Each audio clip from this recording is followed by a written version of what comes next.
Hello বন্ধুরা, সবাই কেমন আছো? তোমাদের জন্য একটা সুন্দর ভিডিও নিয়ে চলে এসেছি, খাওয়ার ভিডিও।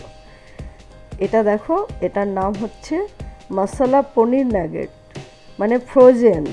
ফ্রোজেন মানে রেডি। যাদের সময় নেই, কাজে তোমরা ব্যস্ত থাকো, অবশ্যই কিনে নেবে। আর যখন মন চাইবে ফ্রিজ থেকে বার করে 20 মিনিট রেখে দেবে বাইরে, গরম গরম তেলে ভেজে নেবে। আর সস দিয়ে খেয়ে নেবে, ভেতরে সস দিয়েই দিয়েছে, লঙ্কার ধনেপাতার সস বানানো ফ্রোজেন।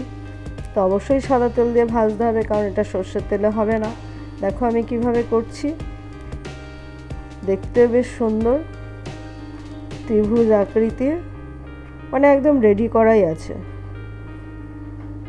তো আমি এইভাবে ভেজে নেব, ব্যাস গরম গরম পরিবেশন করো। সকালের ব্রেকফাস্টের থেকে সন্ধ্যের টিফিনে খুব ভালো হয়।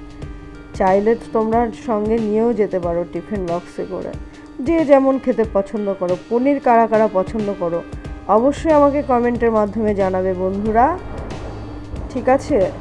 আর এরকম সুন্দর সুন্দর ভিডিও নিয়ে আমি তোমাদের মাঝে চলে আসবো। ভালো লাগলে অবশ্যই লাইক কমেন্ট শেয়ার করে দেবে। ভালো থাকবে সবাই।